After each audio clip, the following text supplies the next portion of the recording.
Thank you very much for joining us today for this webinar about this exciting grid services program that's being offered by PG&E called the Emergency Load Reduction Program, or ELRP for short.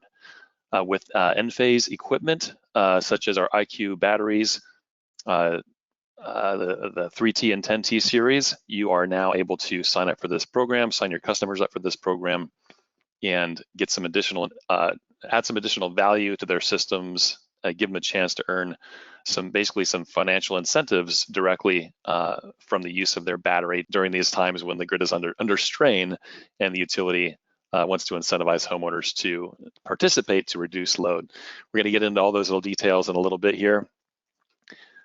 My name's Tony Vernetti. I'm a trainer at Enphase Energy, and I help kind of facilitate these webinars on grid services, but the real expert in the room is Michael Norbeck. He's the Director of Grid Services Business Development at Enphase Energy, and he's been intimately involved in the setup and coordinating with PG&E for this program. And he's going to be presenting all the interesting and all the ins and outs of the program that you need to know. So thanks for joining, Michael. So let's do an overview of the agenda for today's session. So I'm going to do a kind of an overview of the advantage of working with Enphase Energy for grid services programs. Then Michael is going to cover the program background, the program structure, and then I'm going to do a kind of a walkthrough with you of what it's like to enroll in this program through the Enphase app. And then we are going to have an installer participate briefly to give a little bit of their experience with working with Enphase. And then we are going to talk about next steps that you need to take to help your customers sign up for this program, and a little bit about training opportunities that are available through Enphase Energy. And at the very end, we'll have that Q&A that I mentioned.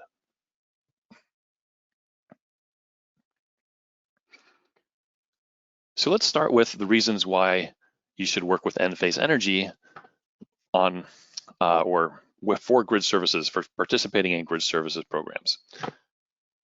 First reason is that both Enphase IQ batteries and microinverters are grid services ready. They have advanced grid functions with help with grid stability. System owners can use their battery in whatever operating mode that they want to, for example, full backup, savings mode, or self-consumption. When they're participating in grid services, the program is just going to override whatever that mode is temporarily to discharge the battery, and then it'll automatically revert back to their normal operating mode. So it's very easy and hands-off for the homeowner to participate.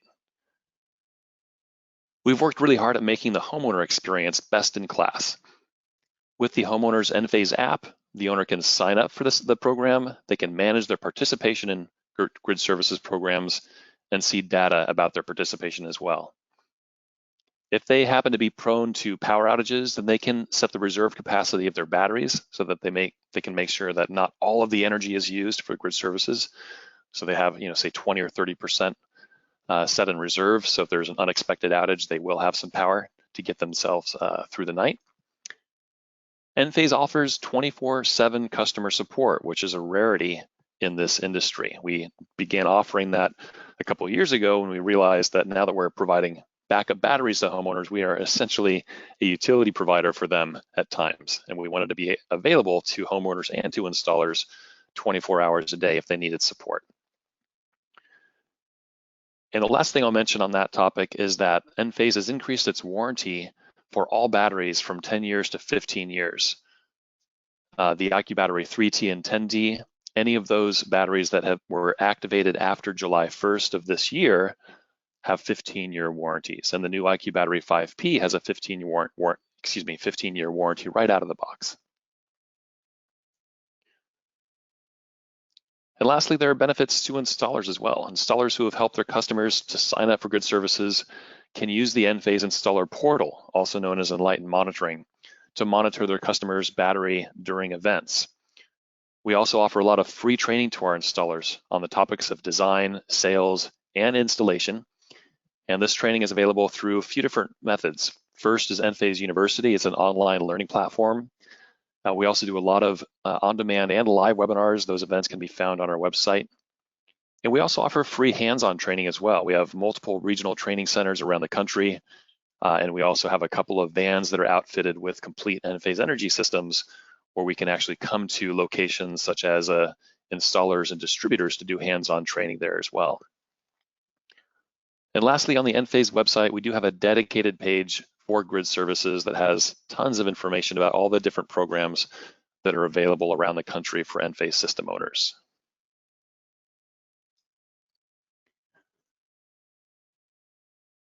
So with that, I'm going to hand the mic over to Michael to give you an introduction to the program and start going over some of the details that are important to know. Awesome, thank you, Tony, and thanks everybody for joining. Can folks hear my voice okay? Yep, we can hear you loud and clear. Super duper. Yeah, Tony, if you wouldn't mind just moving us one forward, that'd be great. Thank you. So a little bit about the ELRP program. What's the background? How did it come about? So beginning last year, PG&E was directed by the Public Utilities Commission in California to set up a program that would pay customers to reduce net load during times of peak grid demand or stress, as Tony talked about a minute ago. Now, this means typically this will occur during what's called a CAISO Flex Alert. Quick sidebar here for folks who may be a little bit less familiar. CAISO is the independent system operator in California. They run the bulk power system, wholesale market transmission system, right? So when CAISO is predicting that their grid is going to reach kind of its peak carrying capacity, if you will, when demand is very, very close to available supply, they will issue what's called a Flex Alert, which is a call for folks to voluntarily reduce their energy consumption during this peak grid demand time. So that Flex Alert is PG&E's trigger to call an ELRP program event. So when CAISO tells everybody, look, let's reduce load, PG&E says, okay, folks, if you can help us out in the ELRP program, now is the time. In this case, that would be asking the customers who are participating to discharge their battery systems for that time period of the CAISO Flex Alert. So ELRP differs from some previous earlier PG&E demand response programs in a few ways. A little bit into the weeds here, but I think you'll see where we're going. So resources don't have to be integrated into CAISO markets, which is great from an administrative perspective. Performance is also determined in part by measuring the discharge from participating batteries, not just the net load measured at the customer retail meter. What this means, practically speaking, is that customers have more control over how they participate in ELRP program, which means they can choose to opt into or opt out of any battery discharge or program event and not be penalized if they decide to opt out, which is pretty nice. Traditional DR programs, for PG&E at least, you've had to kind of commit to participating. If you don't, you can get dinged with a performance penalty. It's kind of a bummer. So ELRP enables a lot more flexibility for customers, which is kind of nice. Tony, if you can move us one forward, that'd be great. Sure, Michael. We had just a couple of comments in the questions tool that you're All a little bit. It's a little bit maybe not what you want to hear. A little bit hard to hear you or understand what you're saying. I don't know if there's anything different you can do. I can hear you pretty clearly. There's just a little bit of an echo. But if you think there's something you can do to make it more clear, sure. Maybe I'll try holding the microphone right up to my face. Is this any better? Yeah, I don't know. Yeah, that is actually more clear, and I think it has less echo. Okay. Oh, super. All right. Sorry, guys. Thank you for the feedback. I hate to make the experience any more challenging than it has to be. Okay. All right. Cool. So a little bit about the program structure for ELRP. This program is available to all new and existing Enphase battery customers in PG&E service territory, which is great. So some programs you have to buy a new battery to enroll, and this one, if you have an existing battery, if you're buying a new battery, you can join, which is really nice. Now, PG&E is going to call between 20 and 60 hours of battery discharge events from May 1st to October 31st of each year. Break that down a little bit. So the program season each year is May 1st to October 31st. Which means that, November 1st through April 30th, there will be no program events. Also, PG&E has some flexibility in terms of how many events it decides to call, right? So the minimum number of events PG&E will call is 20 each year, and the maximum number is 60. But there's going to be some variability in there that will be basically up to PG&E's discretion. And what this means for folks who are participating is basically more or less, revenue generation potential. If PG&E calls a smaller number of events each year, that means probably less money for customers. If they call more events, that means more money for customers. So it really is kind of up to them to decide what they want to do. As you'll note, of course, it's almost September here. We're joining the program, a little bit late for this year Just took us a while to get the contract signed with PG&E. It took us longer than we anticipated. So folks will have, month of September, month of October to participate. Starting next year, of course, May 1st, they will have the full season, and then the next year, the full season as well. So this will be kind of a getting started year, and then we'll have kind of the full experience for customers in terms of program duration beginning next year. One thing that's interesting to note also is we don't know how PG&E will decide to schedule or cluster events during the program season. So what we've heard so far is that ELRP has been relatively quiet for PG&E this year. It's been a little bit cooler, a little bit wetter in Northern California this year compared to last year. So I don't think there has been a lot of program events yet, which means that there could be a fair number still to come in the September, October timeframe, which means, again, a little bit more revenue generation potential for customers this program year. But again, we won't know until PG&E tells us when to ask customers to discharge their batteries. So events will take place between 4 and 9 p.m. and will last between 1 and 4 hours. Now, the upshot here is that this is, of course, the same time period that coincides with customers on peak period under most TOU tariffs for PG&E, right? So customer discharging their battery during the ELRP time window means that they will fully benefit from their TOU rate arbitrage as well. So you're not losing anything by participating in ELRP. You're not saving battery capacity that you would otherwise like to be able to export later or earlier in the day to avoid missing your TOU arbitrage opportunity. ELRP allows you to kind of double up, which is pretty nice.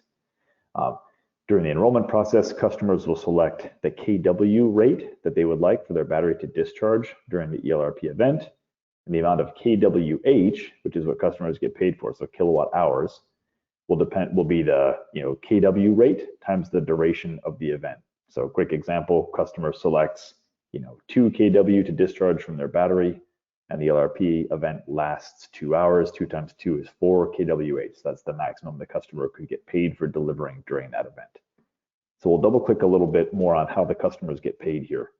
So PG&E will pay customers $2 per kilowatt hour of what's called credited load reduction. This is where it gets a little bit tricky. It's essentially the battery discharge in excess of what PG&E assumes the customer would, quote unquote, normally be discharging during the time of the program event. So PG&E is really wound up about not paying customers any more, than they have to, essentially. And they don't want to pay customers for something that the customer would, quote unquote, normally already be doing. They don't want to double compensate the customer. So example here, if a customer has 2 IQ battery 10s, and they select a 20% backup reserve, this means they can contribute up to 16 kWh during an ELRP event, right? 8 kWh from each battery times 2 is 16. Now, if the customer system would normally discharge to serve 4 kWh of load during the hours of the event, the customer would be credited for delivering 12 kWh, right? 16 minus 4 is 12. And at $2 per kWh, this would mean $24 that the customer gets paid for participating in that event, which is pretty good, right? A lot of customers have a couple Enphase batteries.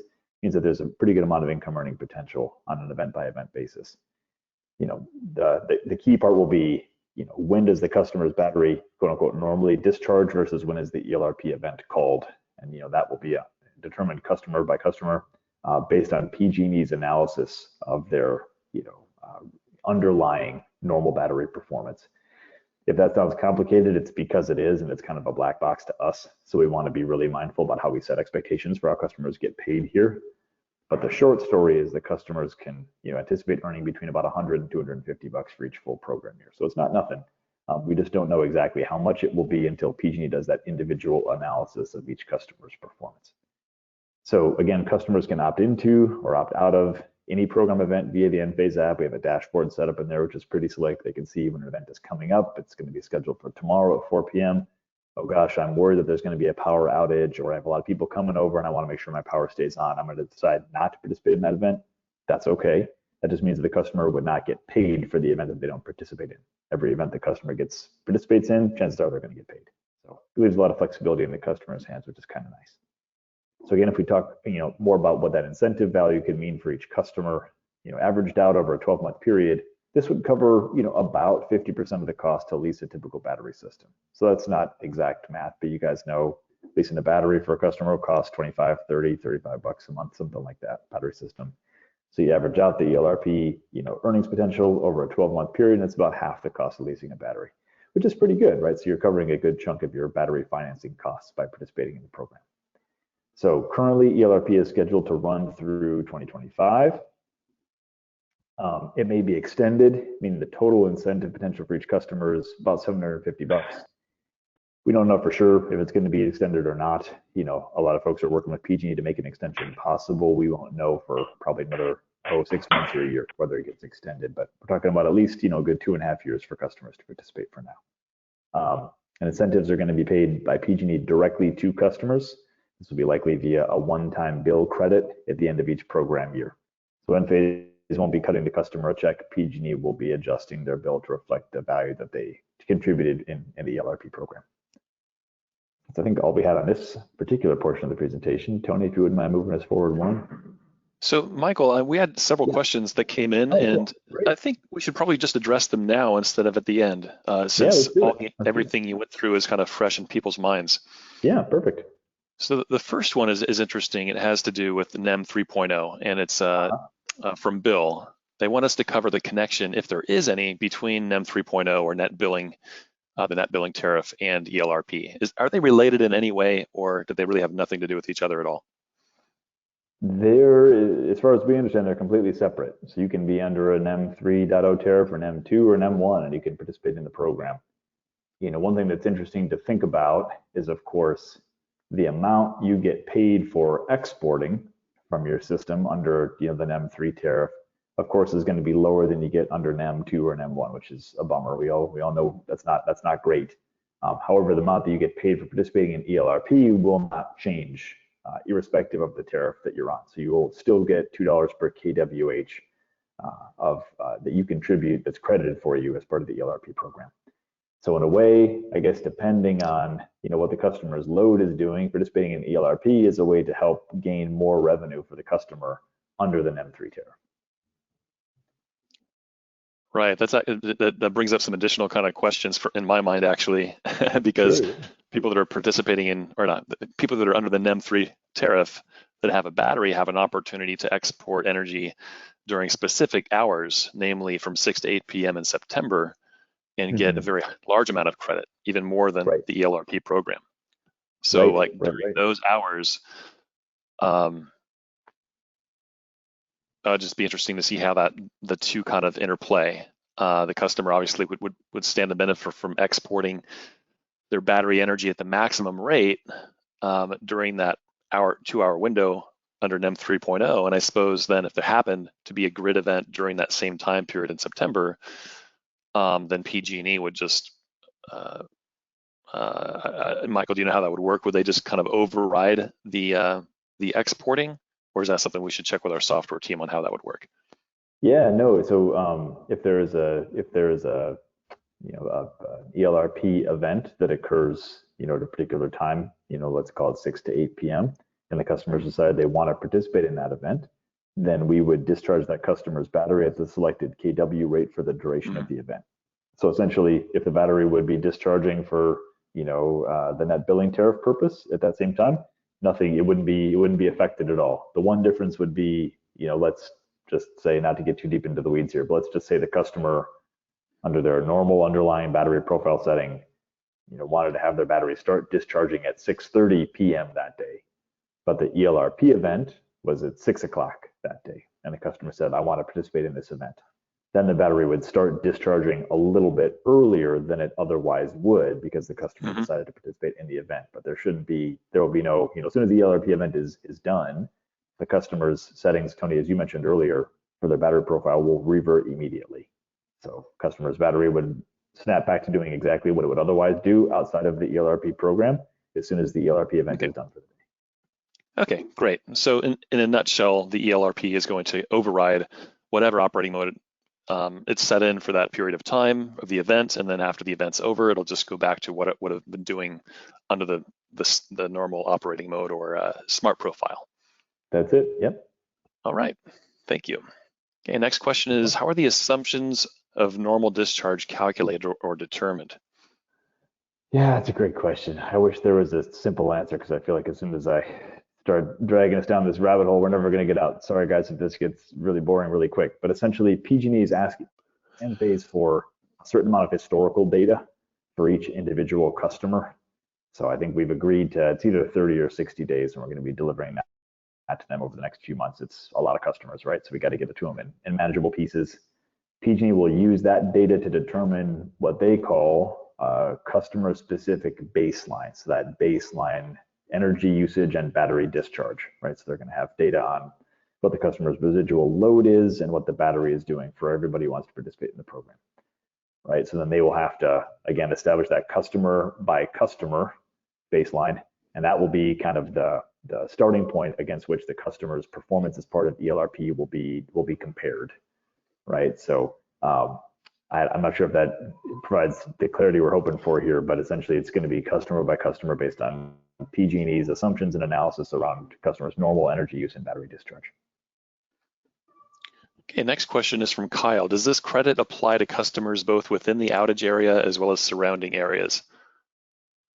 So Kyle, I'll go ahead and answer that one. Kyle, this doesn't actually have anything to do necessarily with outages. These events are initiated by this program in order to basically prevent the risk or reduce the risk of power outages or strain on the grid. And anybody in PG&E can sign up to be a part of this. So basically by participating in this program, you're discharging your battery to your own loads in your home, which is reducing your demand on the utility grid, which is going to help with grid stability. So again, it doesn't have anything to do with outages per se. It applies to anyone who signs up for the program. That's exactly right. Thank you, Tony. Yep. Next question is from Jeremy. This just has to do with basically how I think the rebate is calculated. So as Michael said, the kilowatt hours, which is what you're actually credited for in dollars and cents, is calculated by the rate of discharge that the customer enters when they sign up in kilowatts times the duration. So it could be 1 hour or 2 hours, etc. And that's how the kilowatt hours is calculated. And so to continue with the comment, he says, for me, that would be worth about $19 if the power is made at off-peak pricing of 32 cents per kilowatt under NEM 2.0. So, yeah, I mean, Michael, correct me if I'm wrong, but this program is not, I mean, you still have your normal net energy metering agreement and interaction with the utilities. So if you're feeding energy back to the grid during the daytime from your solar panels under NEM 2.0, you get credit at the retail rate. This has to do with the battery discharge rate, not with your solar backfeed to the utility under NEM 2.0. So they're calculated through totally different means, and you're credited separately for NEM 2.0 or net energy billing credits separately. Sorry, this is not coming out very clearly. You're credited under NEM 2.0 as you normally are through your utility bill. And this program is a different means of providing credits for your battery behavior, not your solar system. That's exactly right. Michael, you want? Okay, good. No, you nailed it. No, that's exactly right. So we're going to be, we have the ability to send PG&E very high accuracy data around exactly what the customer's battery is doing. And that's the performance that PG&E is going to measure. They're going to say, what was your battery, quote unquote, normally doing before ELRP started? And what is it doing now during ELRP events? And then compare those two. But it's going to be a battery specific measurement here, which is kind of nice. I mean, that's what differentiates it from some other demand response programs that folks may be familiar with. And we in the industry actually worked very hard with the Public Utilities Commission and the IOUs in California to ensure that we had the opportunity to have the source of truth be the battery measurement. It took us years to get everybody to agree that that was a reasonable approach, which was harder than it should have been, but we got there. And again, we're measuring the battery directly. Great. Well, we do have several more questions, but I'd like to get back to the rest of the slides that we're going to go through, and then we'll make sure we get to the rest of the questions at the end of the session. Perfect. Okay, so now we're going to go through the program enrollment workflow. I'll show you screenshots of what the app looks like, so you know how to kind of like discuss this with your customers and tell them what to expect when they sign up. So there are 8 steps to the workflow that are all taken through the Enphase app. It's a really easy to use interface, and we'll instead of reading through these right here, I'm just going to actually show you what it looks like on the screen. So the first step is the customer is going to learn about the program, and this is going to be done via an in-app banner. So when they log into the app, depending on if this grid services program is available to them in their region, in PG&E specifically, it'll pop up in their app and they'll see, oh, this is how I can sign up for this new program. Or they can also, within the app, go to, I believe it's settings and then services and grid services and see the available programs there listed. The next step is simply to select the ELRP program in the app. And again, our app knows the geographical location of the system, so it's only going to recommend applicable grid services programs. So they're not going to see other grid services from other states in their app if they're in PG&E territory. The next step is for the customer to enter various pieces of information. Of course, your basics like name, email address, phone number, address, and they're also going to have to enter their account number and meter number. Now, as you guys know from being in the solar business, sometimes customers have some difficulty finding this information, especially their meter number. The account number is very easy to find when they log into the site or look on their bill, but their meter number is typically going to be down on, say, page 4 or 5 of their utility bill. As many of you know, sometimes customers have a hard time finding this information. So you might have to guide them to get that information and enter that on this page. And then next, in step 4, the customer enters their desired kilowatt discharge level or rate.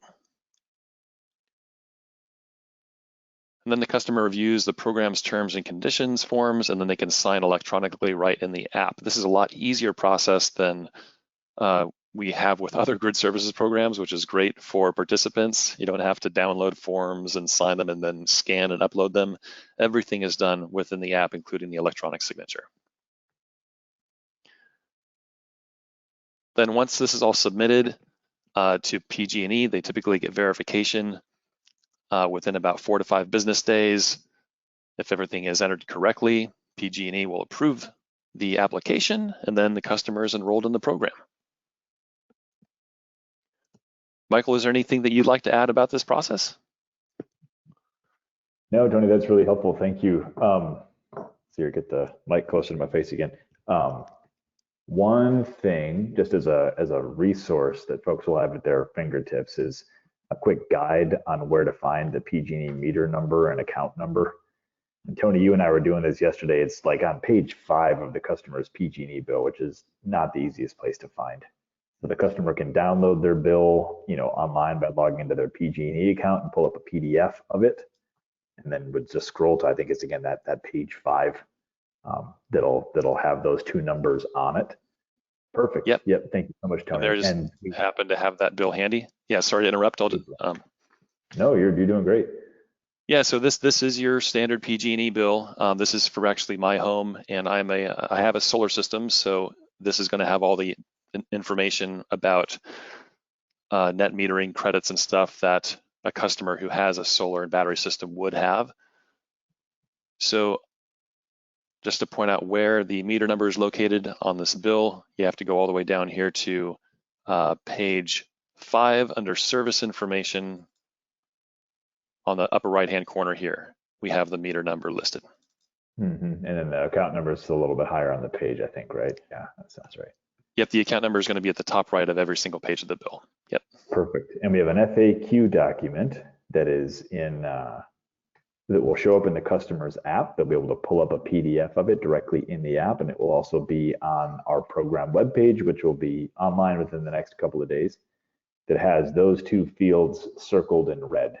So if the customer is wondering where the heck is this thing and is this the right number, that image that will be available in both of those FAQ documents has it pretty clearly laid out in terms of where the customer can find those numbers.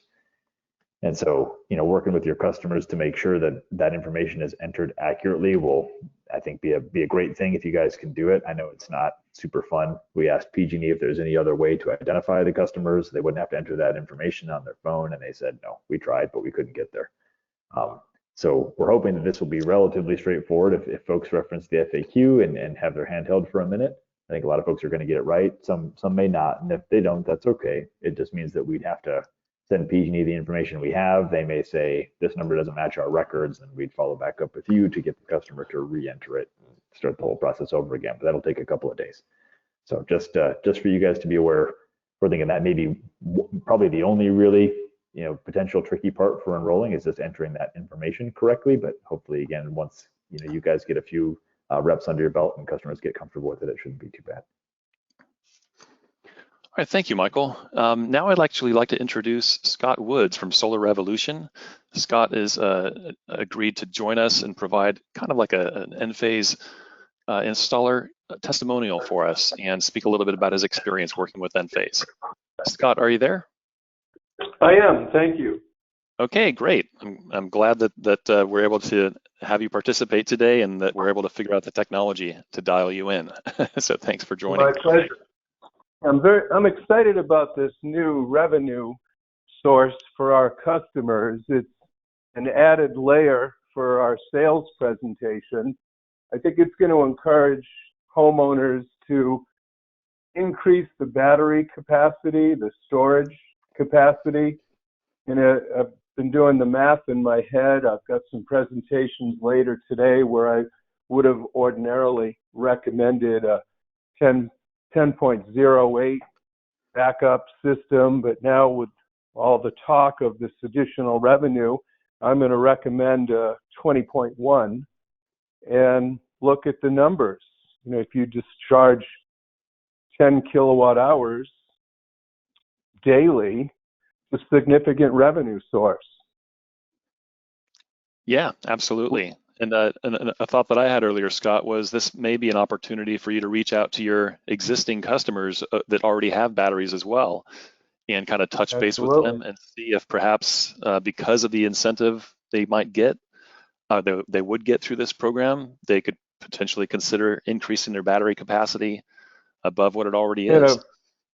And of course, their solar system too, if there's room left on the property, be it a roof, ground mount, go back to the premise of solar farms, which we had many years ago. If you were in the industry, it was possible to make money selling power to the utility. I hope that environment comes back to where people can look at putting larger solar systems in. And I've got 4 years under my belt when the Enphase batteries first came out, so I have literally dozens of customers that I can call and tell them, I think this is exciting news. Yeah, it is an interesting era that we're entering now, where we have the technology available to help homeowners basically be part of the utility, not just a consumer or backfeeding solar power, but now their battery acts essentially like a power plant that the utility has the ability to tap into, and the utility benefits and the homeowner and system owner benefit as well. So it's something good for everyone. With the EV revolution taking place and us not having the infrastructure to support it, again, every little bit counts. So we can all do our part to help stabilize the grid. Absolutely. Well, thank you very much for joining, Scott, and giving us that testimonial and your perspective on this program. It's really helpful, and we appreciate it. My pleasure. Have a nice day. You too. Okay, let's talk about some next steps. So if you have already been installing Enphase systems, then you're familiar probably with Enphase University. We provide excellent free training and certification on sales, installation, and design for our systems. If you haven't installed Enphase before, you do have to get certified in order to install. But again, like I said, it's free. It's available online through Enphase University at this URL here at the bottom. If you do have any questions about Enphase University or training, I'm the person to ask. Just send me an email by responding to the webinar email, and I'll get you all the information that you need. And here we have links to key resources. We are going to share this webinar recording and a PDF of the slides as well with everyone who registered for the webinar. So don't have to worry about taking a screenshot here. But we have a link to where you can get information about training, the Grid Services page with information about this particular program, as well as many other programs around the country if you happen to operate in other states in the US. If you would like to reach out to Enphase Grid Services with any questions, you can do that at gridservices@enphase, says enphase.com. This should be actually enphaseenergy.com.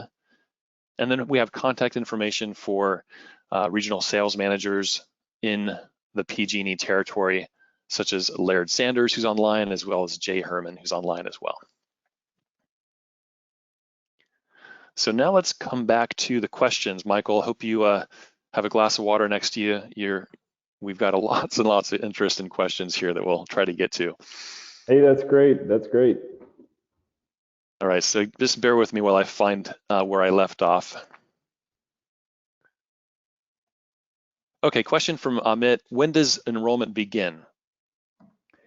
Yeah, great question. So we should have the program officially live. I think it should be next Tuesday, so September 5th. We'd have it live on the 4th, but that's a holiday, and a lot of us are going to be out of the office. So we have the final integration work done with PG&E now, and we should be all set for the morning of the 5th. That Tuesday of next week. Excellent. Yep. Okay, question from Jerry. Is this for customers with IQ batteries only, or do customers with other types of batteries, for example, people who have Enphase systems, I think he means solar systems, but have Tesla batteries? Yeah, so do other companies participate in this program, or do you know?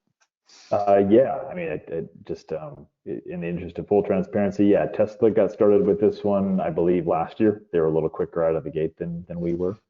So if you have Enphase Solar and a Tesla battery, you would enroll the Tesla battery in the program. It's tied to the battery. So I believe Tesla has an app experience that folks can use to get enrolled that way. One thing I do want to mention about the battery eligibility here, and this is a quick thing. So the 5P battery is coming out very soon. I'm sure a lot of folks are excited to get their hands on the product. I've seen it, it's great. We are currently finalizing Grid Services compatibility with the 5P battery, going through the last round of tests now. That should be ready in the next couple of weeks. But I would say if for some reason a customer has just bought a 5P battery, has it installed somehow very quickly and really wants to enroll in the program right away, I'd say please check in with us to make sure that 5P is enabled for Grid Services. If it is not at exactly the time that the customer wants to enroll the battery, it will be soon, but just want to make sure we're setting the right expectations for customers. So 5P will work for ELRP, for Grid Services. It's just going to take a few weeks for us to stand that up. So I think practically speaking, this will mean no real change for folks, because even if you're buying the batteries in the next couple of weeks from us, getting them installed and PTO'd and ready to go is going to take a little while, by which point the batteries will be compatible. But just wanted to give that heads up. So for now, 3T, 10T, full speed, ready to go. 5P very shortly. Great. Question came in from Nick about NEM 3.0 again. So for customers enrolled in NEM 3.0 and not on a 12-month true-up, will those credits appear on an independent 12-month cycle or after completing the program in December? So I guess in short, how and when do the customers receive this credit? So the customers will receive the credit, as we're anticipating, as a bill credit from PG&E at some point after the program year finishes. So program year finishes on October 31st, then PG&E will have to analyze all the performance data for every customer who's participated in the program over the previous season. So depending on how many folks enroll, that's hundreds or it's thousands. And then they will have to crunch each of those numbers for the individual customer site. At that point, they'll then be able to start giving the customers their bill credit. We anticipate it's going to be a bill credit. They could be sending customers a gift card. It's almost certainly going to be a bill credit. That'll take them a little bit of time to get right. They've told us late Q4, early Q1 is when they anticipate each year. Okay, thank you. Yep. Okay, question from Robert. Does the battery power need to be discharged to the grid to get compensated, or do customers still get paid for discharging to their home?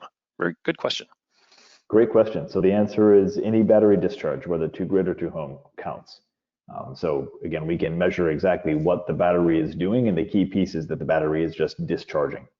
The utility should see it the same either way. What we're doing is reducing net load at the time of the program event. So that means reducing customer on-site load or creating a net availability of more electrons to be used, elsewhere and nearby. The same kind of, benefit to the utility either way. So thankfully, they'll be paying based on battery discharge, whether to home or to grid. A question from Bill: are batteries and ELRP independent of mounting a PV array? Interesting. So can you participate without solar with only a battery? The battery only use case is not one we see all that regularly. That's interesting. I'm trying to determine whether PG&E would straight up ban batteries that don't charge from solar. I don't think that they will. I think that the standalone battery use case is something that they support. I don't recall reading anything in their program rules that bars battery only systems from enrolling. So yeah, I believe battery only should be eligible. If you're getting to the point where you have a battery only project that's in the works and you want to nail that down, feel free to follow up with us and I can double check the PG&E rulebook, which is 150 pages. But from what I recall, having given it a careful look a number of months ago, batteries only systems were not excluded. A question from Jason about the schedule or the dates. When is the program annual end date? Yeah, so that is October 31st. End of October. Yep. Okay. So it runs from May 1st to October 31st each year.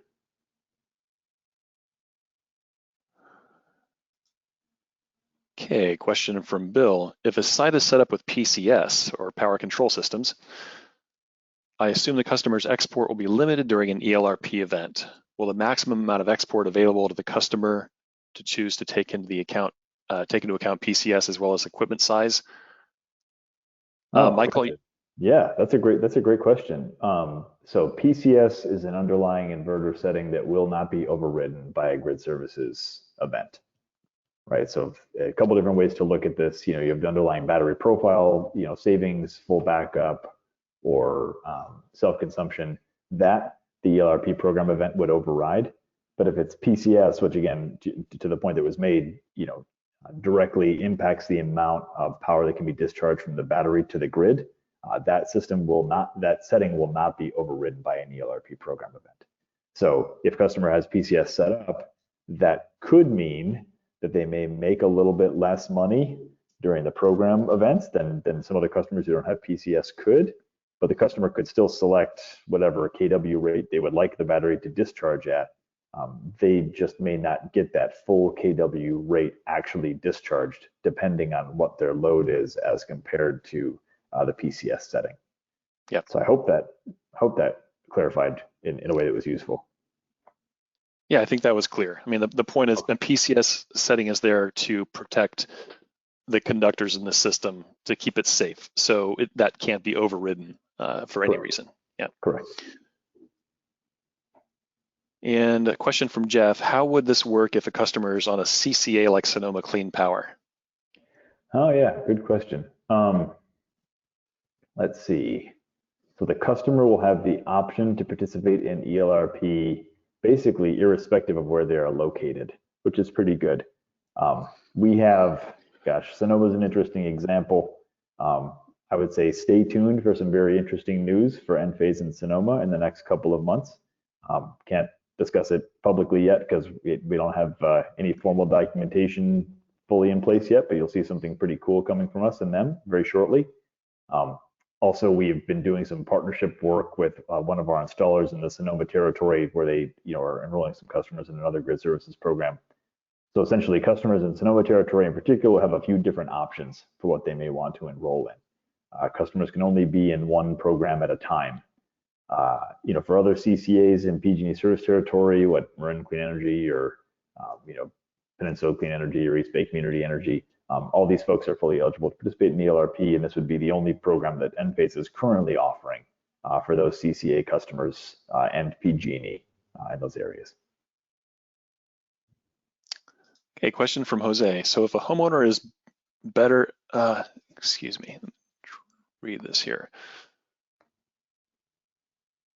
Okay, I think the question is it better to have a backup battery or grid-tied battery? Okay, so this question appears to be about the grid-tied battery configuration that we've been discussing when it comes to NEM 3.0. Mm-hmm. So, I mean, Michael, correct me if I'm wrong, but I don't think this program cares whether or not it's a backup battery system or a grid-tied system that's not providing backup power. Either type of system can reduce demand on the grid and help and be a part of this program. That's Is that right. correct? No, that's exactly right. Yep. Shouldn't matter. That's just going to be dependent on what the customer's desired use case is. If they want the cheaper system or the one that provides backup power, but either one should be fully eligible to participate. Yep. And Jose continues to ask if that would have to install a battery or in order to get a 90% bill offset. So again, that's a NEM 3.0, has nothing to do with ELRP. But yes, to answer your question, to get that 90% bill offset under NEM 3.0, the customer would have to have a battery. But it could be either a backup battery or a grid-tied battery.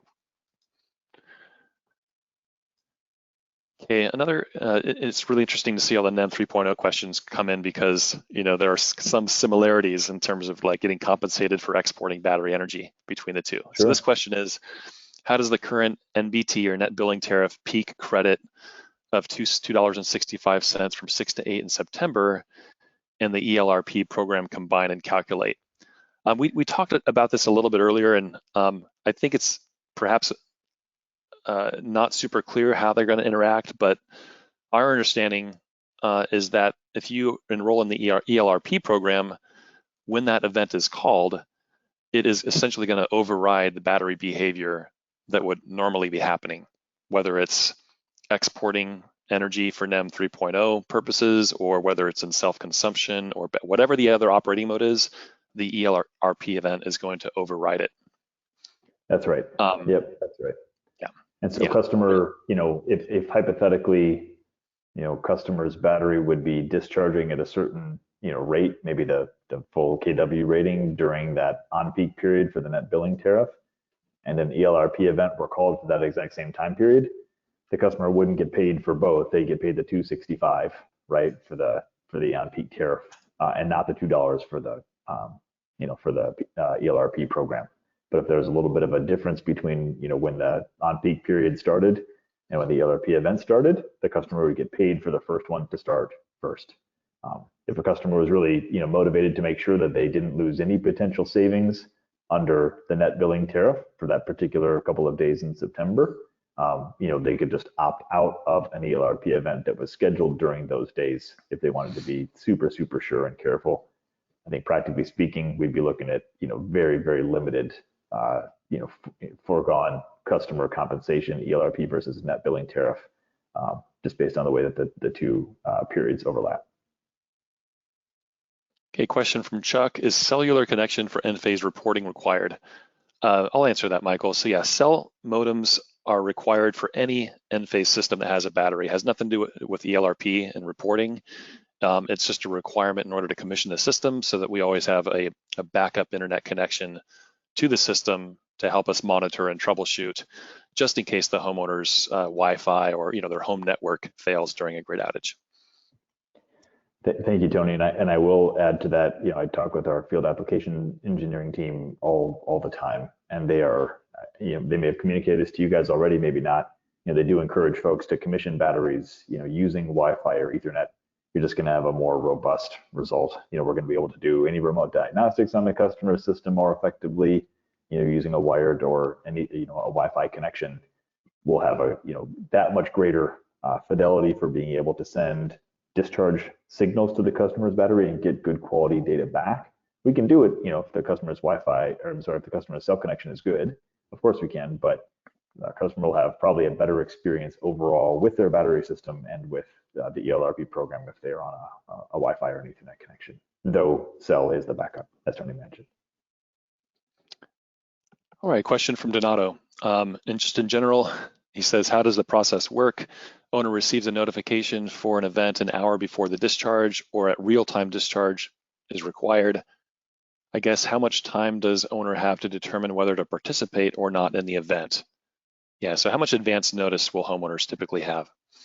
Yeah, so the smallest amount of time between when an event is scheduled and when a customer can opt out should be an hour. So most events are going to be scheduled day ahead. because it typically plans a little bit further in advance than a lot of the utilities do. So most events will be scheduled day ahead, 16 hours ahead, but the smallest gap between event start and customer notification should be 1 hour. And I had a couple more questions about kilowatts and kilowatt hours, et cetera.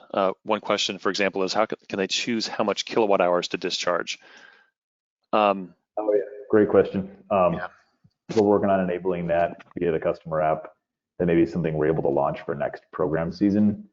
For now, the way we could get the program running as efficiently and quickly and as robustly as possible was to use the KW discharge function. That's just something that was already existing in our app experience for customers. We wanted to make sure that it was going to work as well as it needed to for ELRP. We will be aiming to turn on a KWH selection capability for customers within the next few months. So it won't be for this program season, but it should be for the next one. Great. We'll do 1 or 2 more questions, and then we'll have to end as we have another webinar beginning at 11 o'clock. But for those of you that typed questions in that didn't get a response, and I know there are many of you, don't worry. We have all these questions in our saved in the software, and we'll make sure to get back to you by email with answers, okay? So don't worry about that. Okay, last couple questions. Does this require an IQ controller, or does it apply to grid-tied battery configurations also? So yeah, this was addressed before. It doesn't necessarily need a controller. Controllers only needed if the system needs to have backup capability, but a grid-tied system without backup capability can also participate in this program. And this is a great question. Is there a roadmap to extend ELRP offerings to other utilities in California like SCE or SDG&E? Do you happen to know? Great question. So ELRP is technically available with both of those utilities. Now, just to make things fun and complicated, there is another program that's rolling out, I think it's, at the end of this year, so within the next month or so, and it'll be kind of fully available next year, called the DSGS program, Distributed, Solar Grid Support, or Distributed Storage Grid Support, I think is what the DSGS stands for. That's a program that's going to be quite similar to ELRP in a lot of ways. It's going to pay customers about the same amount of money. It's going to have a very similar set of parameters for how customers would participate. What we need to do on the Enphase side is a more careful kind of compare contrast between what the customer value prop will be, ELRP versus DSGS, and figure out whether next year we want to expand, kind of our ELRP offering to customers in SoCal, or whether we want to encourage those customers to join DSGS because maybe it's just in some marginal way a little bit more attractive than ELRP. We have more kind of number crunching to do to figure out which one we feel would be the best value for customers. But the short story is customers in SoCal should have access to either one of those programs next year. All right. Well, thank you very much, Michael. And thanks for everybody for your participation today and all the great questions. And as I said, we'll get back to you with answers as soon as we can. I hope you're excited about this program, as excited as we are, and we look forward to working with y'all. Have a great day. Thanks, guys.